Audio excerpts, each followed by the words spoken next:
Hey everybody, welcome back. It's Tony, and today we are going to talk about my journey to finding out I had breast cancer. So, I don't remember what I said in my first video, and that's the story of my life, but my mom and her mom both had breast cancer. My mom was, I think we decided like 64 when she had it, and my grandmother was probably the same age. She was in South Africa, and so what they do there and what they do here, what they do there back in the 70s is totally different than what goes on now, even when my mom had it 15 years ago. So we've always known that there was a pretty good chance that we were going to get breast cancer. So at 32, I started getting mammograms, and I get them every year. I've always gotten them every year, and it's every January. So January came around, January 2019, and I went from my normal well woman exam, sent me down for a ultrasound, not an ultrasound, a mammogram, and went home. About a week later, I got a letter in the mail saying that a new law had passed. Probably need to look up what that law is, and I don't remember that. But if you have dense breast tissue, you can get a baseline ultrasound. So that was, I don't know, end of January-ish. I went and got a ultrasound. And you lay on the table, those of y'all that have got these done, and it's kind of like how they do for pregnancy. Put the gel on you, whatever, and you're literally like laying like this. It's, this whole journey. And I can hear the girl clicking. And when they start clicking, they're measuring things. And so they're putting spots on the outside of markers on the outside, they're measuring. And I'm like, she's clicking an awful lot. And I just kind of, okay, whatever. And then she leaves and she comes back. She goes, okay, the radiologist is going to come in here. He wants me to remeasure some stuff. And I'm like, okay.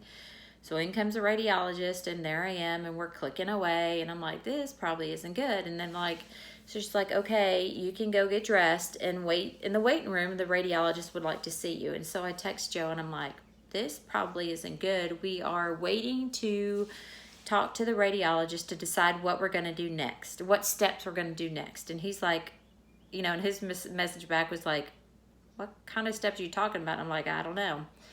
So I go into the radiologist office, and he was very nice, and he's like, we're looking at this, and we found 7 masses. And I'm like, oh, holy poo, oh, this isn't good. And so he was like, 2 of them we've been watching, we know they're cysts. He said there's a couple more I'm positive are cysts, but there's some that are kind of questionable, and we need to send you to go get a biopsy. And I'm like, okay, and wait for your doctor, blah, blah, blah, blah, take this CD with you, yada, yada, yada, the whole, if you've been through this, they give you a CD, because you have to go to where I get my mammograms at Texas Women's in the OGA building. They don't do the biopsies there. You have to go to a different facility to get the biopsies. Well, you have to take your CD so that the radiologist at that facility can see, what's going on. And so anyway, go to the doctor's office, get the referral, go do that, and they don't call. And you have to drop off your CD, and then they're like, well, you need to drop off the CD. And I'm like, well, if you would have told me that, I would have dropped off that day instead of having, whatever. End up going out of town, come back in town, get it scheduled, and they end up doing 3 biopsies in my right breast. All of them came back fine. So I'm like, hey, that's good. Now I know that I have 7 lumps, 6 on the right side, 1 on the left, and they're all fine. And I'm like, okay. So but they told me in 6 months you have to do a follow-up, and I'm like, okay, well, whatever. So I don't remember what day it was, but it was a day in August, like I don't even remember what date it was, like the 23rd maybe. It doesn't matter to this story.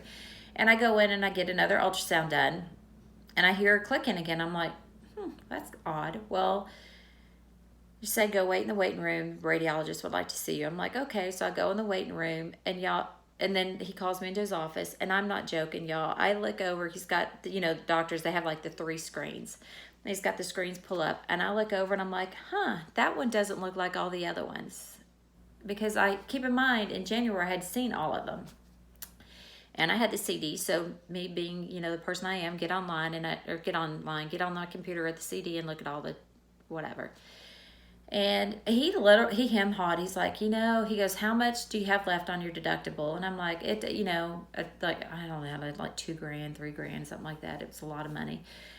And he just kind of kept going, and he goes, typically we would just watch this, but you've got the family history, and I need you to go get an MRI, but those are $2,000, whatever. And I'm like, dude, if you, and we kind of went back and forth for quite a while.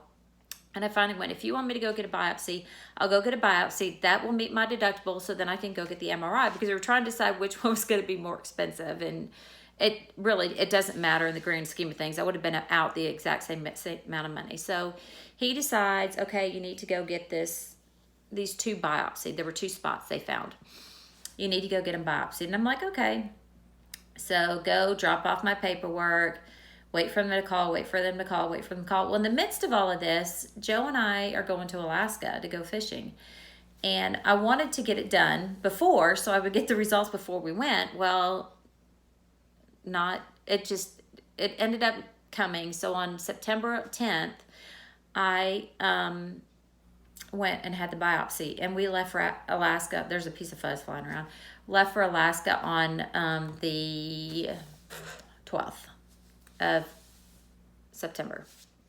So I had to get released to go fly, because you've got open wounds and all that sort of stuff. Hold on, there we go. And so we end up going. I can't carry anything, because and there's probably way more than anybody wants to know, but it's my journey and you're going to get to hear it.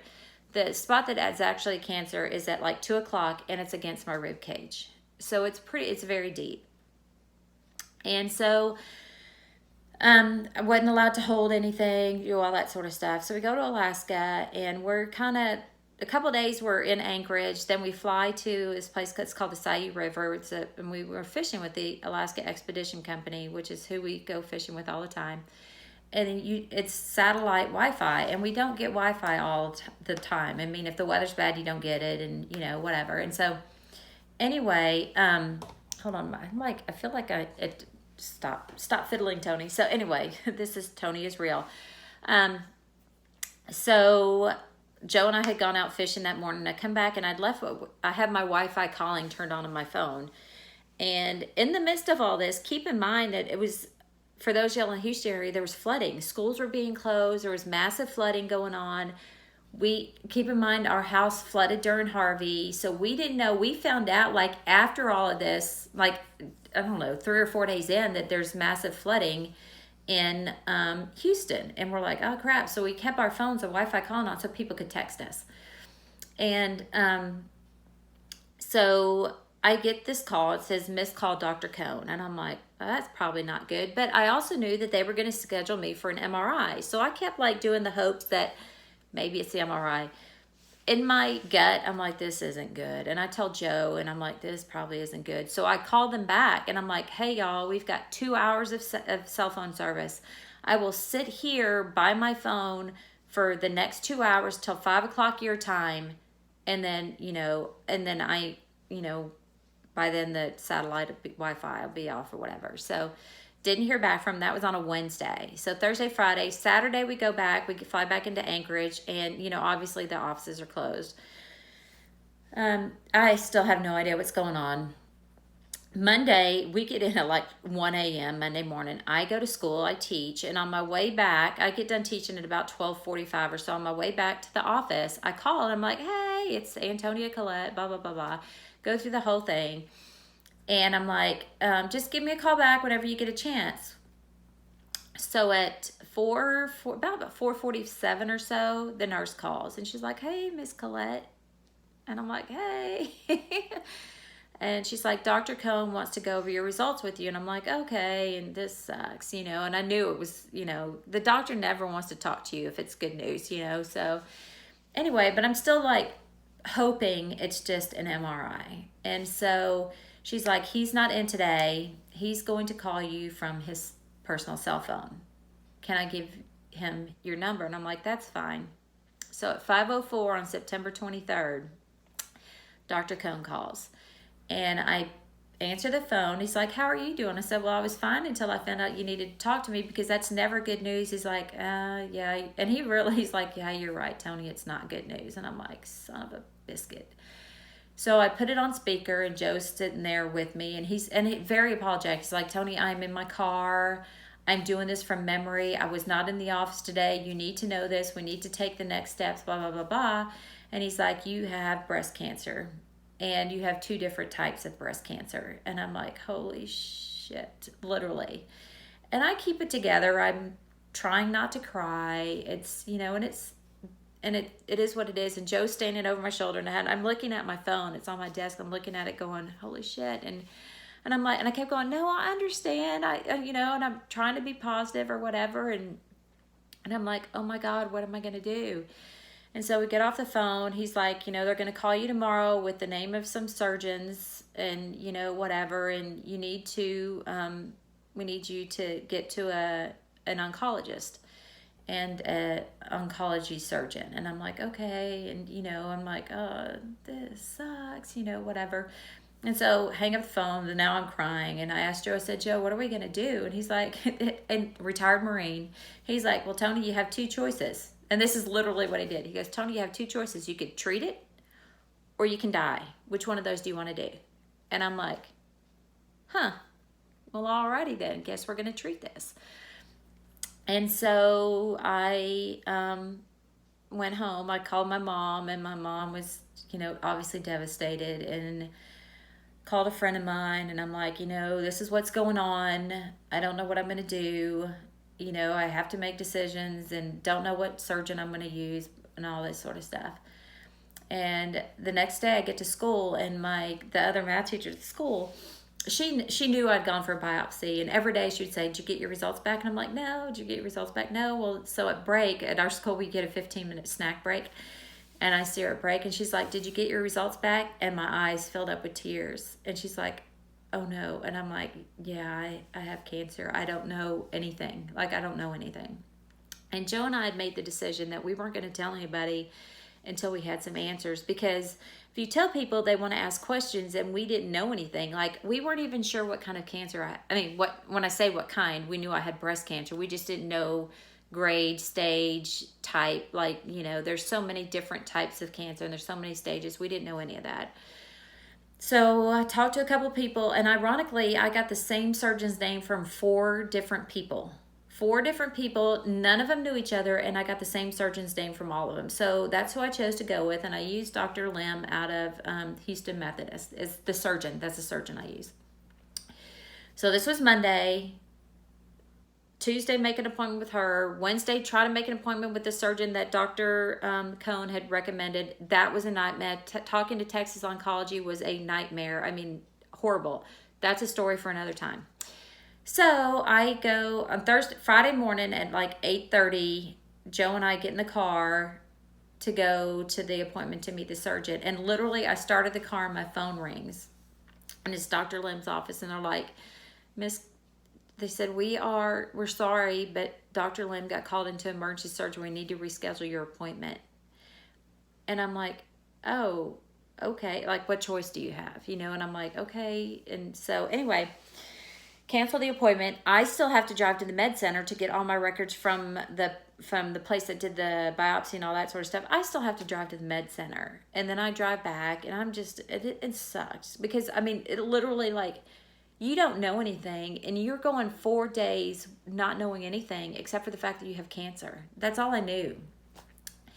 And so they call me back, and they're like, okay, we've got you scheduled for 3:30 on Monday. Because they originally had me scheduled for 2. Well, I was trying to figure out, I know enough not to go to these appointments by myself. So I'm trying to figure stuff out. Finally, thankfully, the appointment's at 3:30, so I could leave school, go to the office, pick up Joe, and we could go to the med center. So anyway, we're setting the appointment, and we go through this whole thing, and she's like, so I'm ER positive. I'm called triple positive, and I know I've said this before. ER positive, PR positive, and I'm HER2 positive. The HER2 is what made me have the chemo. Had I just been ER positive and PR positive, estrogen and progesterone positive, I might not have had to have the chemo. The tumor was incredibly small. It was 7 millimeters, which is very small. And so she's like, who's your oncologist? I'm like, well, I don't have one. They told me you would tell me who it is. And she's like, oh, well, so this is the oncologist you're going to use. And I'm like, okay. She said, she was very frustrated with the reports that I had brought with me. She's like, I want all your tests redone. So I went, that was on the 30th of September. The following Monday, I went for mammograms and ultrasounds in the Methodist Network at the one here in the area. And then the following Monday, I went for an MRI again here in the area, so I didn't have to drive up to the med center. And and in the midst of all of this, I have seen Dr. Niravath, who's the oncologist, who's like, based on what this says, we're going to wait for the MRI because the size of the tumor, if it's 9 millimeters or more, we like to do chemo. If it's 9 millimeters or less, we'll just treat it with the HER2, radiation, lumpectomy, and all that sort of stuff. And I'm like, okay. And I told him, I'm like, I'd rather you overtreat me than undertreat me. If I'm on borderline for needing chemo, I'd rather just take the chemo to ensure that it's gone. Anyway, 2 hours of MRIs, not MRIs, 2 hours of mammograms is absolutely horrible. It is so painful because I think they did like 23 images. And ladies, if you've had a mammogram, after like 3, you're done. And I did like 20 something. Then I went to ultrasound. They ended up doing ultrasound of my underarms and all that sort of stuff. The next week I have the MRI done. Let me assure you, horrible. It was horrible. Breast MRIs it was horrible. So anyway, that was on the 14th of October. On the 15th of October, Dr. Lim, surgeon's office, called and said, okay, we need to set you up for a consult for surgery. We need you on the surgery schedule. Can you come in on Friday? I'm like, okay, fine, I'll come in on Friday. Half an hour later, Dr. Niravath calls and she's like, hi. And I'm like, that's odd that she's calling because I just talked to the surgeon's office. Niravath is the oncologist. She's like, hi, Tony. I got your MRI results back and we need you to start chemo immediately. And I'm like, what? They just called me to schedule surgery. She's like, no, I'm going to call Dr. Lim and we're changing your plan. You need to start chemo immediately because we found a second tumor, or what's believed to be a second tumor. So when you look at the MRI results, it says rapid wash something. And there was the original tumor and then there was one behind it. The one behind it was never picked up by the ultrasound. It was only picked up by the MRI. So that is scary as you know what. So I was devastated. Like, I'm like, holy shit, I have to do chemo. I'm like, because at the time we were like, well, I wasn't going to tell anybody. I'm typically pretty private about stuff like this. And my nose is running. Side effect of Herceptin is a runny nose. Just throwing that in there. So that night, Joe's like, well, I guess we can't keep this secret. So we end up having to start calling people and telling them what's going on. And keep in mind, people don't know anything. And I'm calling them going, oh, hey, by the way, I'm starting chemo. Well, in the midst of all this, Joe is a retired Marine, as I've said, and he is starting to get into starting his VA process of getting his disability rating. And so you don't miss those appointments. So they're like, we need you to come in back up. Dr. Niravath, we need you to come in tomorrow for chemo education, an echocardiogram, and blood work. And we need to start your chemo immediately. And I'm like, okay, well, Joe, so the time they set up, Joe has an appointment with the VA. He can't go with me. So I call my mom and my best friend, Angie, and I'm like, okay, if y'all want to come to this appointment, you can. But, this is what's going on, whatever. They both know I have to start chemo, all that sort of stuff. So that's really literally from September 10th to October 16th. That's what happened. It was like, and I kept saying, Joe, I just wish because I thought like I would go in and make an appointment. They're like, okay, we're doing surgery on this day and whatever. No idea. But once and Dr. Nish, she goes, I know everything is happening so fast, Tony, and I'm sorry, but we need to get started and whatever. And I'm like I said, Dr. Niravath, up until a half an hour ago, I thought everything was going really slow. And then all of a sudden it's like bam, bam, bam. But what's funny is every time I would talk to my mom, I would cry. Every time I talked to Angie, she would cry. So when I went to pick them up, we all met at my mom's house. I got done teaching, drove over to my mom's house. Angie and my mom were there. They got in the car and I'm like, I'm telling both of y'all. I'm sitting in the driver's seat, and I look over, and I'm like, I'm telling both of y'all, when we walk in that office, if you start crying, I'm kicking you out. I can't do it. And Angie will tell you, she was like, my mom was like, but Tony, I'm like, Mom, I can't do it. I cannot do it with you two crying. So anyway, there goes my dryer.